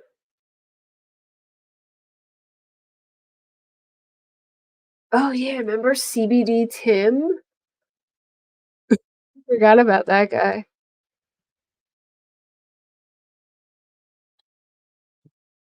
Wanted to see if Jeff had any like connections to.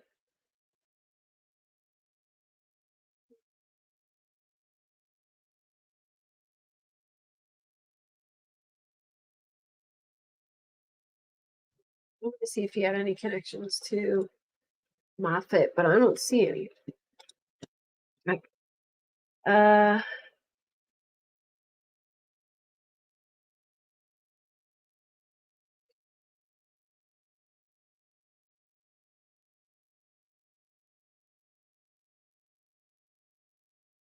my gosh, there's so many people. Where is this? This is the longest thing ever. I just want to see the telematics and show, like, okay, this might be it. No, this is the interview. There is where they talk about the telematics where he went from. It's like the only thing that I want to see because that makes a huge difference. Because I remember at some point the doors were opening in the middle of the night.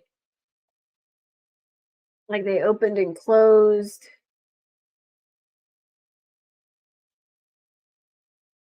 But it would take me forever to do this. Okay. Well, I am going to have to find this, like, not while I'm live because it's going to take me a long time probably. Well, this is where they talk about his girlfriend. Okay. Attachment. What's this? Oh, show Barrett's activities and night of his truck on the night. Okay. So I can't read that at all. Telematics, door close at 1644. Parking lights at 1644. Driver door is opened at 1644. 1733. They removed. Reverse. Reverse something? Reverse, it looks like? I can't tell. All right. 1850 something. Driver door closed. 1856. Driver door opened and parking lights on. 1900. Parking lights off. 1901. Parking lights off and driver door opened. 1942. Parking lights off. 1942 in 10 seconds, parking lights on. 1942 in 19 seconds, parking lights off. 1942 in 24 seconds, driver door close. 1942 and 19 seconds, parking lights on, driver door opened. 2148, parking lights off. 2048, parking lights off. 2048, driver door closed. 21 something, driver door closed. 21 something, parking lights off. Phone disconnected. at 21:36, I think. 21:36. Parking lights on. And then a gear shift in reverse at 21:28.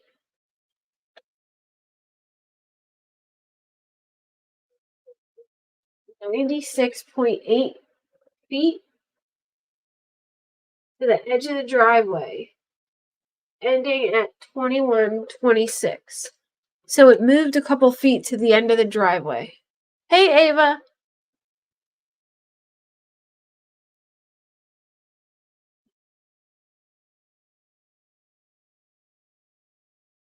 And then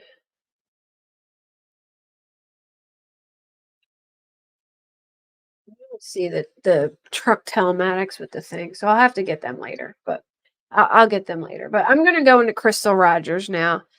But I'm gonna find. I know in my laptop I've switched computers since then. I have everything, like everything, and I most likely. Actually, you know what? Let me see something real quick. They might be in here. Hold on. Because I have a list of all crime onlines. Morphew case. They might be in here. Crime onlines. Files and Scribd. And they have all the documents. But this is just a witness list.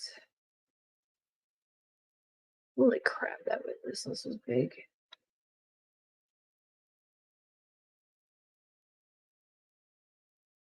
Just trying to go down it real quick to see if I can see if they have the telematic paper in there. I know they have it in one of the things. Okay, not on there. All right, I'm going to switch to Crystal Rogers now then. And I will find the telematics in my laptop. And then tomorrow, hopefully, I will whip those bad boys out and we'll go over them. I could try see if they're on Twitter. Because I know I had a list of like everywhere he drove.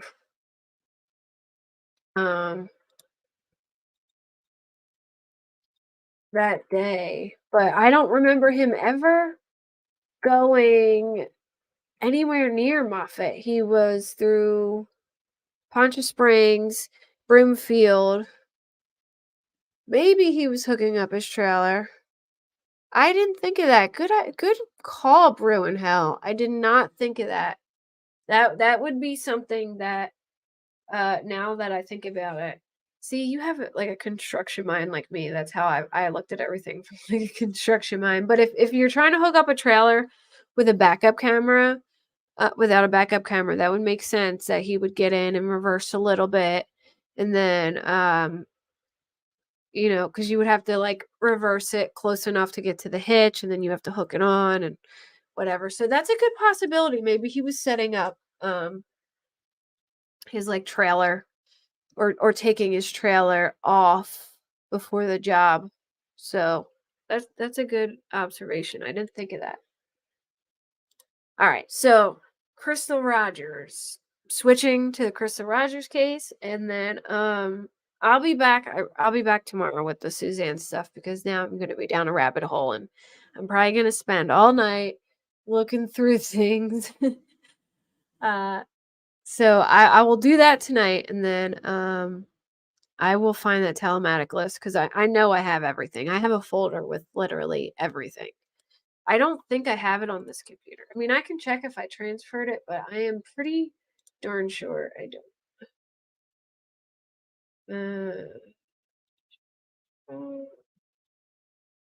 I got the Karen Reed stuff.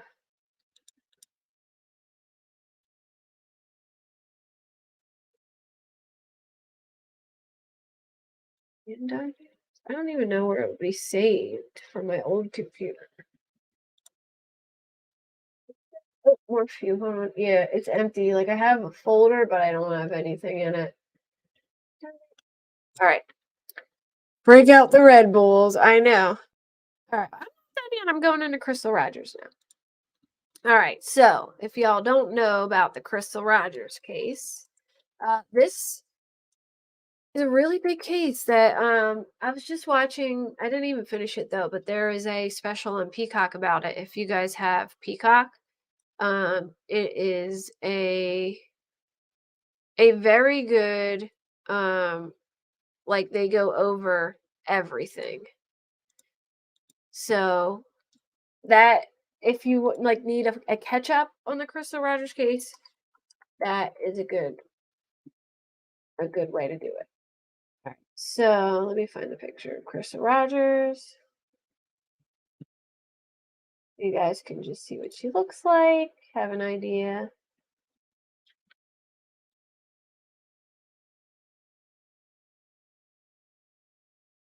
Yeah, well, we're in the construction business too, so that's why like when I filed this case, everyone thought I was crazy because I kept going like, well, I can kind of see it from like a construction point of view, like him throwing out. Now let me ask you a question. Do you know people who are cheap and or have heard of that where people will go and throw out, stuff in dumpsters because they don't want to go to the dump and spend the money, especially if it's on a Sunday. You know what I mean? Um, I've run into that like a lot. So when I found out that he was going from dumpster to dumpster, while it's not ethical, it's a lot of people I've heard, I've seen and heard of people doing it. So that's her right there. Um, that's Crystal Rogers, and I will give you a rundown. So she disappeared from her home in Bardstown, Kentucky on July 3rd, 2015. Her boyfriend at the time said she disappeared from their home overnight. Yes. That's what I'm saying. And if he had like a full bed and he was going from one job to the next and it was on a Sunday, which would be a day where a lot of stuff was closed and they wouldn't notice someone dumping, and that would be a day where the dump was closed. I can see people doing that. So that I feel like was like the big evidence for most people. And to me, that was like something that wasn't a huge thing for me besides the timing. You know what I mean? Like the timing of it is strange, but it sounds like a normal thing for me for someone like especially Barry. While he did love money, he was super cheap when it came to himself. He had like an like a he had his daughter's old iPhone 6 while they had like iPhone 11s. Like he was very cheap when it came to himself, just not his family. All right, anyway, back to Crystal Rogers. She went missing on July 3rd. Her boyfriend said she disappeared from the home overnight. Her car was found on a nearby highway 2 days later. The Rogers family believes the boyfriend was involved in foul play. He has been considered a suspect after he broke off an interview. Her family also believes the case is connected to an earlier unsolved killing of a state trooper in the area and the unsolved 2016 shooting death of Rogers' father while hunting. In 2023, an area man was indicted on charges connected to the case. And today, Rogers' boyfriend, Brooks Houck, was arrested and charged with complicity to murder and tampering with physical evidence.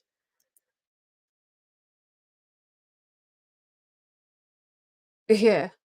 Yep, that's always how it is, when you get there and it's totally full and nobody dumps it. That's what I'm saying. Like, it didn't seem weird to me, K-Braze, that that was, like, probably the thing that seemed less weird to me than anything else. Um, uh, at the time of her disappearance, a 35-year-old mother of 5 was living with her boyfriend, Brooks Houck, their 2-year-old son, and her other children. Houck is the last known person to have seen her, stating she was on her phone playing games at their home when he went to bed. She was gone the next morning when he woke up, and the car was not in the driveway. He began to worry after multiple attempts to contact her that day failed. 2 days later, on July 5th, Crystal's 2007 Chevrolet Impala was found parked with a flat tire by mile marker 14 on the Bluegrass Parkway. The keys were still in the ignition, and her purse and cell phone were also found inside. She was officially reported missing by her mother, Sherry Ballard the same day. Ballard family was very vocal about their suspicion of Brooks Houck having some sort of involvement in the Rogers disappearance earlier on in the case.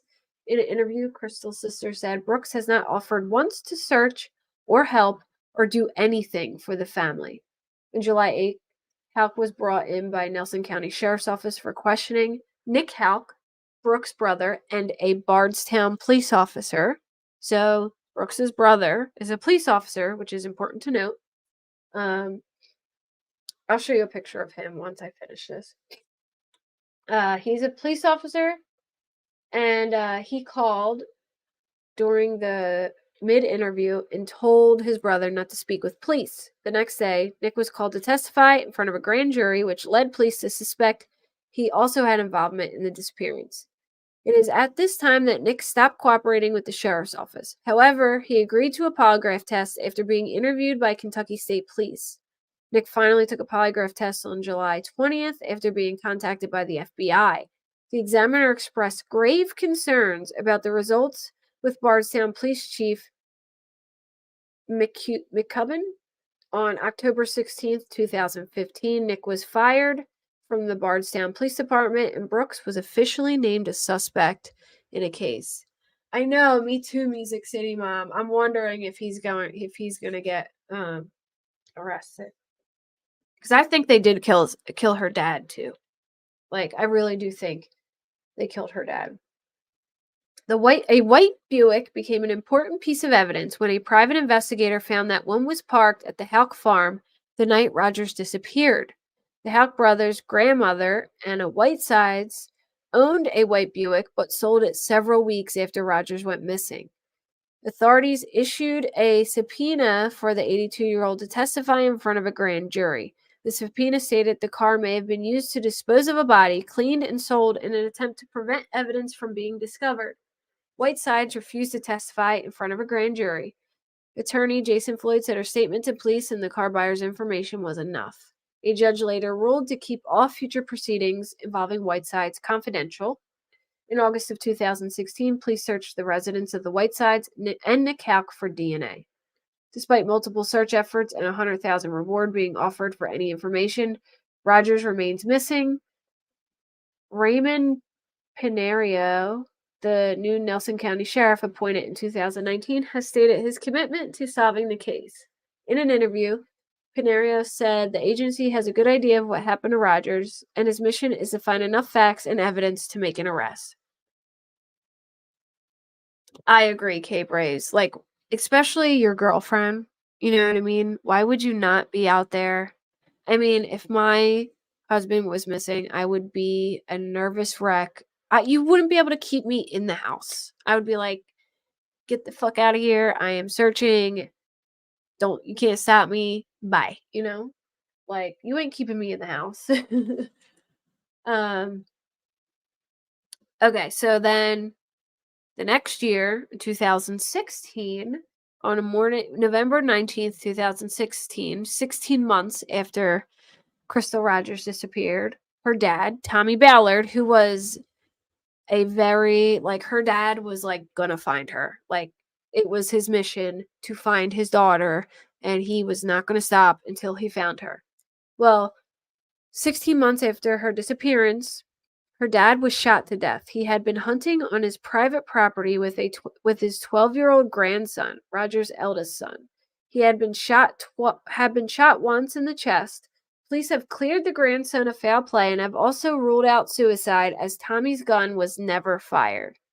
The grandson said that Tommy had looked through his scope and pointed his gun in a direction, and then he was shot from this tree line, which I do believe it was, maybe Brooks or someone in their family taking him out. FBI in Bardstown. The FBI has conducted 2 searches in Bardstown. The first search occurred during the August of 2020, and the second was in August of 2021. The second search took place in Woodlawn Springs subdivision, where Brooke Houck's construction company built several houses shortly after the disappearance of Crystal Rogers. So he owns a construction company. The FBI has not disclosed any details of their findings at this location, but on August 27th, 2021, they did announce that an item of interest has been recovered from the concrete at one of the homes. During the most recent search, the FBI also stated they know there are people in Bardstown who have information on the case and added that it was time for those people to come forward. Yep, the documentary was really good. The oxygen one, is that the one you're talking about? Where they kind of like investigated on their own? 2023 indictment. In September 2023, a Nelson County grand jury indicted a local man, Joseph Lawson, 32, on charges of conspiracy to commit murder and complicity in tampering with physical evidence. The indictment did not identify any victim, but the dates given for the murder correspond to Rogers' disappearance. Her relatives confirmed they had been notified of the indictment prior to it being made public. So, now they arrested Brooks, and they arrested Brooks for murder too. So, it's crazy, but and there was also a state trooper who was killed that they think may be connected, and then this lady and her daughter who may be connected. I'm trying to see if I missed anything on here. All right, so Crystal Rogers' boyfriend, Brooks Houck, was named a suspect shortly after she vanished. She has never been charged in connection with her disappearance until now. According to radio station WBKR, Brooks did not report her missing for 2 days, and ultimately it was Crystal's family that went to police. The mom said she drove by him and she said, I'm going to go report her missing now. And he said, you should do that. That was what he said to her. When Rogers went missing, Brooks said he wasn't initially worried about her absence since she, on occasion, spent the night out at her cousins' or family members' homes. Rogers' sister, Brooke Bryan, said the stories just don't add up. Days after Rogers' disappearance, Hal took a lie detector test. However, according to the Kentucky Standard Detective, John Snow of the Nelson County Sheriff's Office, they called the results inconclusive. Soon after, Brooks called into the Nancy Grace show and said he was 100% completely innocent in this. I want to hear that interview.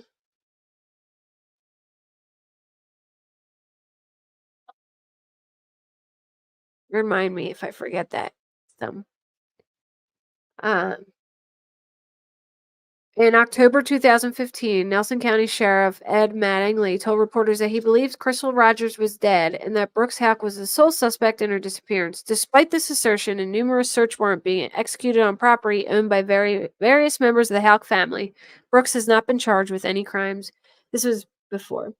I don't really know what the motive would be. Like, I'm not really sure what, like, it's been they haven't really said what the motive would have been.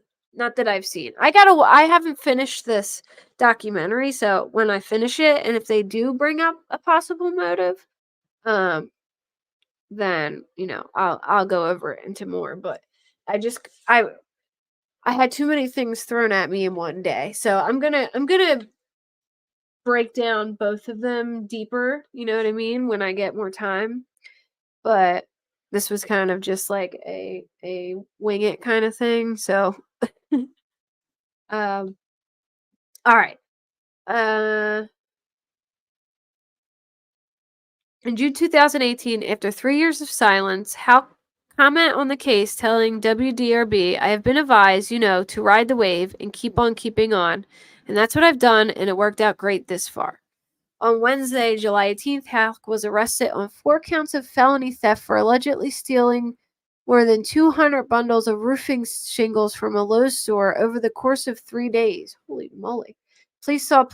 Witnesses saw police remove the 3 evidence bags and a computer modem from his home. He was released the following day on a $25,000 bond. It has not released a statement. So this is a little while ago. Tommy Ballard, he was shot in the chest by an unknown gunman while hunting with his 11-year-old grandson. According to Sherry Ballard, Tommy's wife. In weeks before his death, Tommy told her he believed he was being followed. As of yet, the Kentucky State Police have not classified Ballard's death a homicide, but it doesn't mean we can't change that title later, Trooper Jeff Gregory told them. Sherry Ballard, who has lost both a daughter and a husband, remains a vocal advocate for her family. She's convinced the shooting death of Tommy Ballard is related to Crystal's disappearance. When that happened to my husband, I knew it was no accident. She has also voiced her suspicions that her daughter's presumed death is tied to the unsolved murder of Bardstown police officer Jason Ellis, who was ambushed in 2013 on his way home from work. And here's a motive, K-Brace, pay attention. In a March 2017 interview, Sherry told WDRB she believed Crystal overheard something she shouldn't have about the Ellis murder. So, this guy, Jason Ellis, all right, here we go. Here's Jason Ellis, the state trooper. All right, so May 25th. When was this when they found him? I think it was, so 2 years before she was killed, this guy was killed in 2013. Yeah, that sounds, roofing bundle. I can't eat. I see Dave carry them all the time, and I up ladders, and I'm like, oh, I can't do it. Yeah, he always has to carry them up the ladder. Because we do roofing, so I know exactly what you're talking about. All right, so this state trooper, Jason Ellis, was killed early Saturday morning, was shot multiple times with a 12-gauge shotgun. The coroner says Ellis was on exit ramp 34 off Bluegrass Parkway, and the subject was up on top of the hill shooting down on him. When asked if he thought Ellis was ambushed, he said, I would say that is definitely what happened. It wasn't a traffic crash. It wasn't a suicide or anything like that. It was a homicide. Somebody took this officer's life. The shooting just happened before 3 Saturday morning. The vehicle was parked on the exit ramp. His vehicle was parked on the exit ramp with his blue lights on in a manner to prevent traffic, indicating something was ahead. 33-year-old Jason Ellis was found on the ground outside his car, shot multiple times. Shell casings from a 12-gauge shotgun were found at the scene. I wonder if it has to do with Nick, Brooks' brother, because he's a cop. I don't know. This is all so weird. 2 vehicles had stopped behind him, and I think basically after they sat there a few minutes and saw no action, the curiosity got them. They got out to see what was going on, and that's when they found him on the side of the road.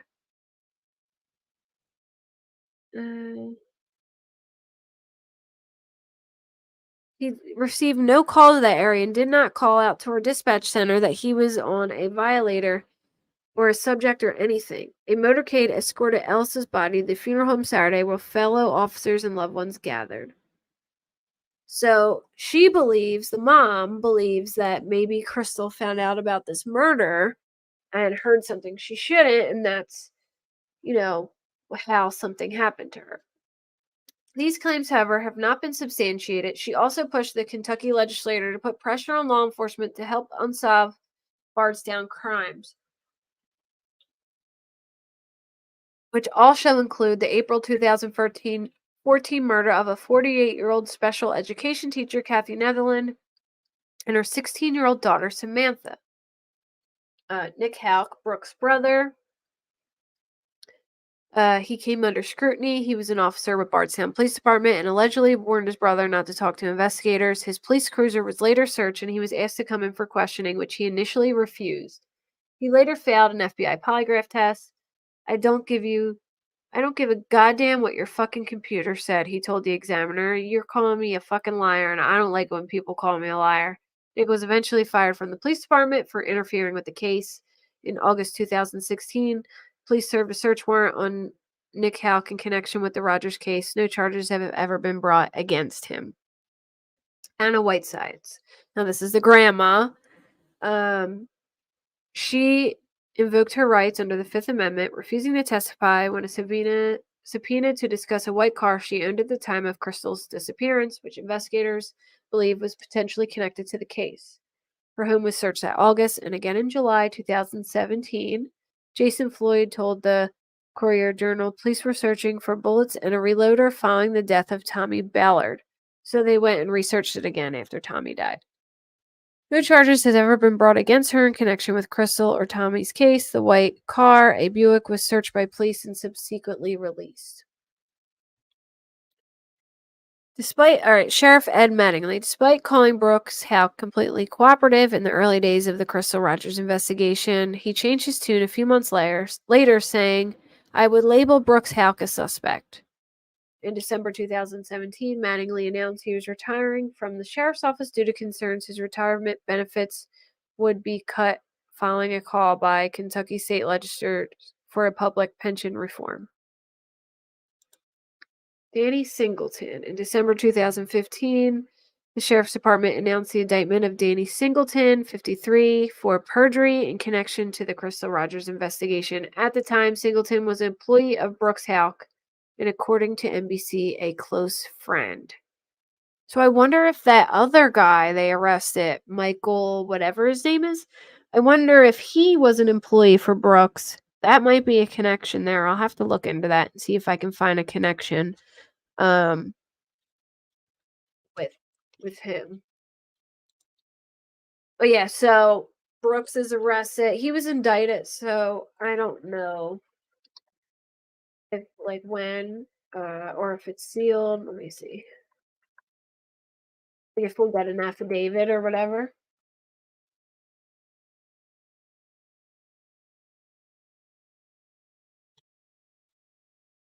He's charged with the murder of Crystal Rogers. His arrest was announced by the FBI Wednesday morning. He has been charged with murder and tampering with physical evidence. His bond is set at $10 million in cash. He is also ordered to not have contact with Rogers' family. In the indictment, he is charged with murder by intentionally or under circumstances manifesting extreme indifference to human life, wantonly causing the death of Crystal Rogers.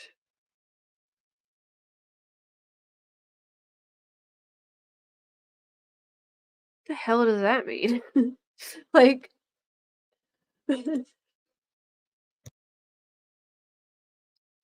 been laser focused on their commitment to hold accountable for the disappearance of Crystal Rogers. This month, Joseph Lawson was arrested and charged with conspiracy to commit murder and tampering with physical evidence. Lawson's name had not surfaced publicly in the investigation before his arrest, but WHAS reported that Houck made reference to an employee named Steve Lawson previously when interrogated by the county sheriff's office. Ooh, but his name's really not Steve, it's Michael? Oh, they have a video of him getting, they have a video of his, what's it called? His interrogation. Oh, hold on, I'll play this real quick. Oh, they have a video of it, but they're only showing a little clip, but I'll play the clip. I know, crazy, isn't it, Leila? Breaking news right now out of Kentucky. I talked about that in the beginning. And if you local rewind, state you can police see all have that. just announced an arrest in the Crystal Rogers case. Rogers, mother of 5, vanished back in July of 2015. Her car found abandoned by a highway 2 days later. And for years, her family suspected that Crystal's boyfriend might have been involved. But he was never formally charged until now. This morning, the FBI in Louisville tweeted out the announcement that Brooks Houck, Crystal's boyfriend and longtime suspect, has finally been arrested. Authorities say he was taken into custody without incident, and his indictment remains under seal. But police are Oh, indicating it's more sealed, information will be so we won't revealed know yet. during his arraignment, which is expected to take place in early Basically, October. We're K-brain, following this basically. one closely. As you know, folks, we had announced another arrest recently in this one, and this one is a major step for Crystal Rogers' family toward justice. We'll have more on this throughout the day. Her body still has never been recovered. And there's been multiple searches, looking for it.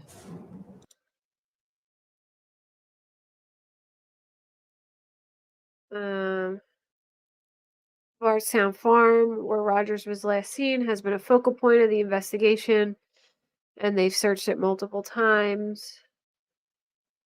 They used a cadaver dog, jackhammers on the driveway of the home, large chunks out of the neighborhood and construction trucks. They found items of interest. Oh, and in case you guys didn't see my community post, Jesse McFadden's brother in the Oklahoma case was arrested in Chicago by the FBI. Like he has federal charges. So they have him in custody, which is good because he is indigenous, and if I'm pretty sure federal trumps that. So looks like he may be getting charges. I always thought maybe his brother could be involved, but everyone said, "Oh no, he's in like a mental hospital or he's put away." But seems like he wasn't, and he was possibly an accomplice. I do have other information that I've been told, but I can't really share it yet because one, I haven't completely confirmed it, even though I heard it from the family, but like they're going through a source and don't want me to they don't want me to put it out yet.